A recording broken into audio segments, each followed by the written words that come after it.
Bom dia, amiguinhos. Mais um dia de vida. Estamos aqui, graças a Deus, na graça de Deus, na glória de Deus, que nos concedeu mais um dia para a gente viver, para gente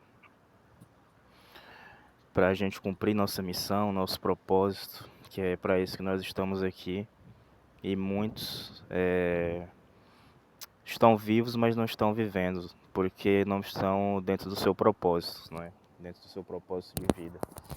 Muitos estão trabalhando em trabalhos que não não fazem parte da sua missão de vida, do seu propósito. Muitos estão em profissões, muitos estão agora em universidades, em faculdades, cursando coisas que não fazem parte da sua essência, coisas que não exercitam o seu intelecto, a sua inteligência e a sua desenvoltura como propósito de vida, que fica totalmente fora do seu talento, totalmente fora do contexto daquilo que elas vieram fazer aqui. E isso as torna pessoas infelizes, pessoas que não aproveitam, que cumprem e exercem sua profissão por amor, com amor. E chega no final da vida, fica aquele vazio existencial, aquela sensação de que não viveu. E muitos chegam ao fim do dia e não tem aquela sensação de dever cumprido, é mais aquela coisa de chegar em casa, joga a bolsa no sofá, joga a mala no sofá, aquele cansaço, aquela sensação de, ai, mais um dia que passou e amanhã tem mais. Não é aquela coisa de, amanhã tem mais, não é aquele entusiasmo, aquela felicidade de saber que amanhã vai ter mais um dia para exercer sua função e o seu propósito com amor, por amor. E muitas pessoas passam pelo mesmo. Eu acho que essa geração é a que mais passa por isso, pela falta de questionamento. Desde criança, da autenticidade do o que é que eu vim fazer, onde estou, o que é que eu estou fazendo aqui, para onde vou. Perguntas básicas que, infelizmente, o nosso sistema básico ele só foca em nos ensinar cada vez mais a só estar pronto para o mercado de trabalho, seja qual for a profissão, para manter a máquina funcionar, não é? Porque a máquina ela não para e nós somos como peças desse engenho que mantém a máquina funcionando. E no final das contas acabamos nos unificando com essa máquina também. Acabamos nos tornando máquina e não um fragmento do todo, uma extensão do todo, filhos do todo, não é?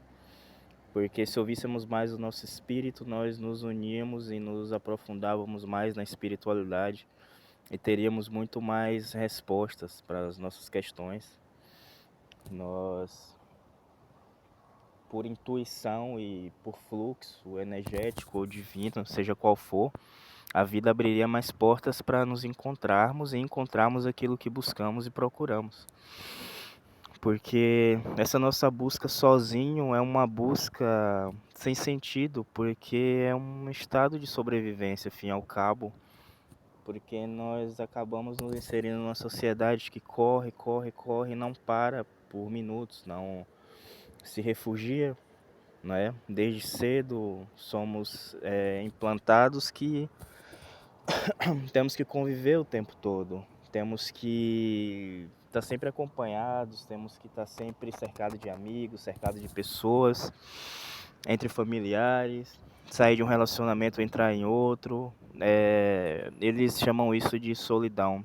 Eles não nos ensinam como solitude, como ato de se retirar, como ato de se afastar um pouco para se ouvir, ao invés de apenas ouvir esse barulho da sociedade, esse barulho da cidade, essa correria nos impede de nos ouvir a nós mesmos, nossa alma gritando dentro dos nossos corpos, não é? O nosso espírito, a nossa essência, a nossa centelha querendo falar conosco todos os dias, querendo estabelecer essa comunicação para nos dar aquilo que tanto procuramos e não encontramos, que afim e ao cabo essa nossa procura, essa nossa busca acaba por ser o ego, não é? 95%, se não 99% dos nossos desejos é o nosso ego, é o nosso sistema egóico, coisas que desejamos e mais da metade não é o que precisamos, não é? Desejamos e não precisamos, é inútil aquilo que desejamos. Então, o saber filtrar o que é da centelha do espírito e o que é do ego é importante. Porque tudo que é do ego, tudo que é egóico, é destrutivo, é inútil. E só vai te roubar tempo e energia. E tempo e energia é o que nós não temos muito nessa matéria. Essa sensação de imortalidade, que isso aqui é eterno, que só há isso, de que não existe nada além da morte, que não existe vida além da vida, é uma ilusão também que nos foi implantado. Então quebrar esses paradigmas, quebrar esse tabu de que só existe isso, matéria e nada além da matéria, que não existe nada além da física, porque afinal tudo é energia. E quando nós aprendemos a ouvir a nossa essência, a nossa centelha divina, o nosso eu interior, que tem uma extensão e uma conexão com o nosso eu superior, tudo fica mais fácil, tudo fica mais fluídico, tudo flui como uma dança, como um fluxo do universo, que é isso que o universo quer, que nós ouvimos mais e confiamos mais naquilo que não é palpável, naquilo que não é visível. É um filme muito bom com o Denzel Washington, que eu já assisti por 2 vezes, que se chama O Livro de Eli, que é o livro de Eli, que ele é um homem. Eu vou resumir basicamente sem fazer spoiler, não sei se as pessoas já assistiram, mas esse livro, ele é um homem que tenta transportar um livro, que fim ao cabo esse livro é uma bíblia, e acontece um acidente com ele, ele fica cego no meio do seu percurso, para levar esse livro num destino final, para assegurar que aqueles ensinamentos e aqueles mandamentos vão chegar até as pessoas. E esse homem acaba se acidentando e ficando cego, e ele deixa de ver o palpável, a matéria, o visível. Portanto, ele começa a vontade dele de guardar esse livro, de chegar ao seu destino final, ao seu objetivo, que esse homem tinha uma missão em Cristo, esse homem tinha uma missão em Deus, e ele era guiado pela fé. E a fé dele era tão grande que ele foi guiado pelo invisível. Ele, sem enxergar, o poder da fé dele levou onde ele deveria ir. E no meio do caminho ele encontrou muita dificuldade, muita luta. Muitas pessoas tentaram desviar ele do seu propósito, desviar ele da sua missão. E em momento algum ele deixou de desistir, porque ele pensou em desistir, porque ele não precisava dos seus olhos físicos, ele não precisava de enxergar, ele precisava de sentir, ele precisava de confiar e de ter fé. E foi aí que Deus agiu, que Deus colocou sua mão, e Deus foi os seus olhos, e Deus o amparou e segurou com suas mãos, e o guiou até o seu destino final, e batalhou com ele contra os seus inimigos. E eu acredito que essa guerra não teria sido vencida se não fosse o poder da fé dele, o poder de confiar em Deus. E ele entregou em Deus, e ele deixou que seu corpo fosse um mero instrumento, e ele apenas foi guiado e chegou ao seu objetivo final. Então a nossa vida é um pouco como o livro de Eli. Eu me espelhei muito nesse livro, nesse filme, perdão, porque a nossa vida também é assim.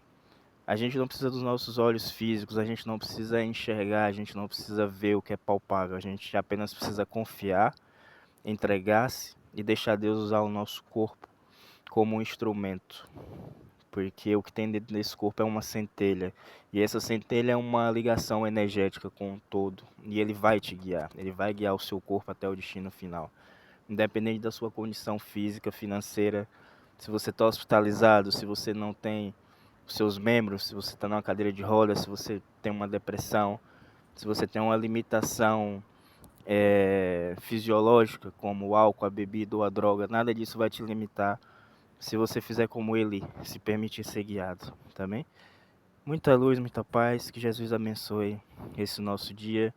Vamos apenas nos render, deixar a vida fluir, nos deixar levar e deixar que o todo, que o divino nos guie como um instrumento, que Ele seja os nossos olhos, os nossos ouvidos, e calar e silenciar os nossos sentidos e nos deixar aí, através de Deus, nosso Senhor Jesus Cristo.